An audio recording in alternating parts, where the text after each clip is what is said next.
ناظرین، میں ہوں نوید الہی. آپ دیکھ رہے ہیں ڈسکلوجر یوٹیوب چینل.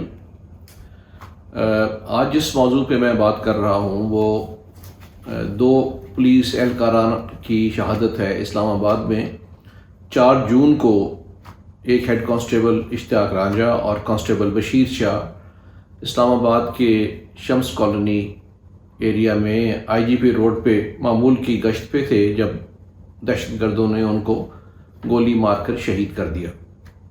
یہ ایک معمولی واقعہ نہیں ہے، یہ انڈیکیٹر ہے ایک بڑھتے ہوئے دہشت گردی کے گراف کا. اور اس کی اہم بات یہ ہے کہ واقعے کے فوری بعد تحریک طالبان نے اس واقعے کی ذمہ داری قبول کر لی. یعنی یہ واقعہ تحریک طالبان کے دہشت گردوں نے کیا.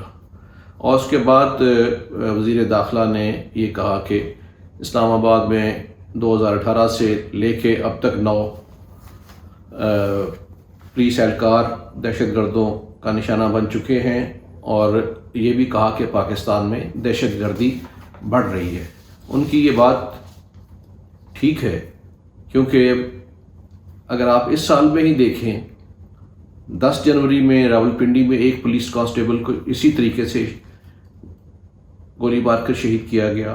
7 جنوری میں اسلام آباد میں ایک کانسٹیبل کو شہید کیا گیا. اسی دن 7 جنوری کو راولپنڈی میں ایک کانسٹیبل کو شہید کیا گیا.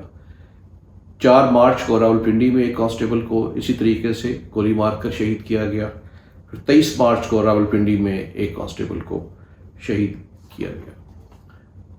اس سے بڑھ کر دیکھنے کی بات یہ ہے، جو ڈیٹا میرے پاس ہے اس کے مطابق پچھلے 6 ماہ میں یعنی دسمبر 2020 سے اب تک سارے پاکستان میں تقریباً 37 پولیس اہلکاران کو اس طرح ٹارگٹ کلنگ کر کے شہید کیا گیا ہے. اس سے اندازہ لگانا مشکل نہیں کہ دہشت گردوں نے اپنا موڈس آپرینڈی چینج کیا ہے، انہوں نے اپنا طریقہ واردات چینج کیا ہے، اور انہوں نے اب 2 طریقے اختیار کیے ہیں، ایک ٹارگٹ کلنگ اور دوسرا مائن یا بام کا استعمال. اور انہوں نے کافی عرصے سے خودکش حملوں اور بڑے جو گن اینڈ گرنیڈ اٹیک ہوتے ہیں وہ استعمال نہیں کر رہے. شاید اس کی وجہ یہ ہے کہ ان کی مین پاور میں کمی ہے، لاجسٹکس میں کمی ہے، اور شاید اس لیے بھی کہ پولیس کے باوردی اہلکاران کو یا FC کے اہلکاران کو، جیسے بلوچستان میں بھی انہیں نشانہ بنایا گیا، ان کو گشت پہ یا ناکے پہ نشانہ بنانا نسبتاً آسان ہے. لیکن اور یہ بھی وہ چاہتے ہیں دہشت گرد کہ پولیس کا اور فورسز کا مورائل ڈاؤن کیا جائے، اور جیسے کہتے ہیں نا ڈیتھ بائی 1000 کٹس، گریجولی اتنا نشانے لگائے جائیں کہ مورائل بہت کم ہو جائے. اگر اس حکمت عملی کا جو بڑی واضح ہے اداروں کو معلوم ہے، تو انہوں نے اس کے لیے کیا تدارک کے لیے کیا حکمت عملی اختیار کی ہے، اور پولیس اہلکاران کو یا FC اہلکاران کو اس طرح سٹنگ ڈک بننے سے بچانے کے لیے کیا کیا ہے.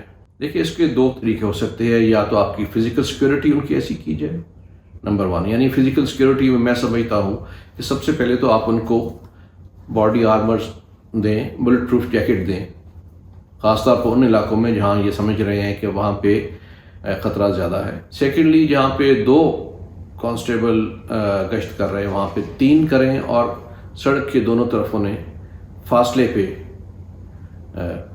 چلیں تاکہ دہشت گردوں کو جواب بھی دیا جا سکے.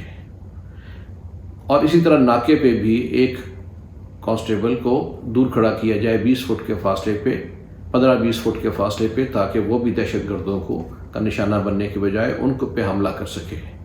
اور چوتھا یہ کہ ان کی جو شیڈیول ہے وہ روزانہ چینج کیا جائے، کیونکہ دہشت گرد اپنا حملہ کرنے سے پہلے ہمیشہ ریکی کرتے ہیں اور دیکھتے ہیں کہ ہر روز یہاں پہ 2 کانسٹیبل جا رہے ہیں یا یہاں پہ ناکہ لگا ہوا ہے، اتنا ویپنز ہیں، تو اس کے مطابق وہ تیاری کر کے آتے ہیں. تو ان کے لیے شیڈیول چینج کیا جائے، جگہ چینج کر دیں، گشت کا ٹائم چینج کر دیں.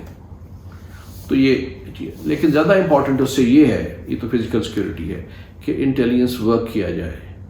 یعنی آپ پری ایمپٹیو ایکشن کرنے کی پوزیشن میں ہوں، جہاں پہ نیٹ ورکس ہیں دہشت گردوں کے، ان کے ایجنٹس ہیں، سلیپر سیلز ہیں، ان کو آپ ڈھونڈ نکالیں اور ان کو نیوٹرلائز کریں تاکہ وہ یہ واقعات نہ کر سکیں. لیکن اس کے لیے بہت ضروری ہے کہ پولیس اور انٹیلیجنس ایجنسیز میں کوآرڈینیشن، کلوز کوآرڈینیشن ہو. عام طور پہ دیکھا گیا ہے کہ یہ کوآرڈینیشن نہیں ہوتی. کوآرڈینیشن تب کی جاتی ہے جب وہ واقعہ ہو جاتا ہے، اس کے بعد ٹھیک ہے کوآرڈینیشن، لیکن ضرورت پہلے کی ہے. اور یہ میں نے خود بھی آبزرو کیا اور دیکھنے میں آتا ہے کہ جو انٹیلیجنس رپورٹس دی جاتی ہیں یا تھریٹ الرٹس پولیس کو دی جاتی ہیں، 90% یا maybe more they go to the dustbin. اس پہ بہت کم عمل کیا جاتا ہے. اس کی مختلف وجوہات ہیں. کچھ کہتے ہیں جی ہمارے پاس مین پاور نہیں ہے، کچھ دے آر اوور ورکڈ یا بزی ہیں، یا جو بھی وجوہات ہیں. تو اس کا کوئی طریقہ ڈھونڈنا چاہیے. فار ایگزامپل کہ آپ ہر 15 دن کے بعد ایک ہائی لیول میٹنگ کریں، اس میں پولیس اور انٹیلیجنس کے آئی ایفس بیٹھیں اور دیکھیں کہ کتنی انٹیلیجنس رپورٹس جنریٹ کی گئیں، کتنی ایکشنیبل تھیں، اور اس پہ پولیس نے کتنا ایکشن کیا، اور اس کے مطابق ہی ان کو ذمہ دار ٹھہرایا جائے. اس کے علاوہ آپ دیکھیے کہ وزیر داخلہ نے کہا کہ اسلام آباد کو سیف زون بنایا جا رہا ہے. تو ہم تو بہت عرصے سے شدید دہشت گردی کی زد میں ہیں. تو یہ کام اب ہو رہا ہے کہ اسلام آباد کو سیف زون بنایا جا رہا ہے. سیف زون بہت عرصے سے بنایا گیا ہے. For example CCTV camera network بہت الیبوریٹ ہے اسلام آباد میں، لیکن یہ علیحدہ بات ہے کہ میرا خیال ہے وہ فعال نہیں ہے. کیونکہ اس کے آپ کچھ مثالیں دیکھیں کہ کچھ عرصہ پہلے ایک جرنلسٹ وطیع اللہ جان پہ کو کڈنیپ کیا گیا، ان کی فوٹیج بھی آئی، لیکن ملزمان نہ ڈھونڈے جا سکے. اسی طرح فارمر چیئرمین پیمرا ابصار عالم کو گولی ماری گئی اسلام آباد میں ریسنٹلی، ان کی بھی شاید فوٹیج ہونی چاہیے، وہ بھی لوکیٹ نہیں ہو سکے. تو اس کا مطلب ہے یا تو CCTV نیٹ ورک ناقص ہے، یا چلانے والے اتنے اہل نہیں ہیں، یا کچھ ان کے اور محرکات اور وجوہات ہیں. تو ان محرکات اور وجوہات کو دور کرنا چاہیے. وزیر داخلہ کو یہ بھی دیکھنا چاہیے کہ انہوں نے ذکر کیا صرف اسلام آباد میں جب واقعہ ہوا، ایسے ہی واقعات سارے پاکستان میں ہوئے ہیں جیسے میں نے پہلے عرض کیا، اور تمام پروونسز میں ہوئے ہیں. 4 جون کو اسلام آباد میں ہی واقعہ ہوا ہے، تو 27 مئی کو پنجگور میں اسی طرح ایک پولیس کانسٹیبل کو ٹارگٹ کلنگ کی گئی.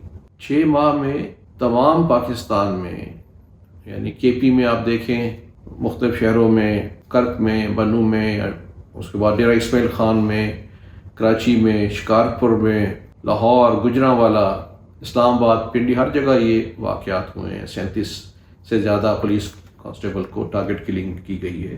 تو اس کے لیے حکمت عملی اختیار کرنی چاہیے تاکہ جو حکمت عملی دہشت گردوں نے تیار کی ہے اس کا سدپاب کیا جا سکے. اور خود بھی انہوں نے کہا وزیر داخلہ نے کہ دہشت گردی بڑھ رہی ہے. اس میں کوئی اتنی سیکرٹ بات نہیں تھی، سب کو معلوم ہے، نظر آ رہا ہے روزانہ کے واقعات بڑھ رہے ہیں.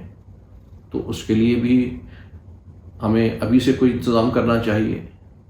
دیکھیں، ہمیں یہ معلوم ہے کہ تحریک طالبان پاکستان کو جب سے ملٹری آپریشن کے ذریعے سب ڈیو کیا گیا، بہت سے نکل کے افغانستان میں چلے گئے اور وہاں پہ وہ بیٹھ گئے ہیں، اور ان کو مدد حاصل ہے مخالف انٹیلیجنس ایجنسیز کی بھی. تو اب 4 جولائی جب تک خیال کیا جا رہا ہے کہ امریکن فورسز افغانستان سے نکل جائیں گی، تو ہمیں چاہیے کہ پاک افغان بارڈر جس کو فینس لگائی جا رہی ہے اور کہا جا رہا ہے کہ 88% کام مکمل ہے، تو اس کو 100% مکمل کر دینا چاہیے. اور زیادہ سے زیادہ انہیں چاہیے کہ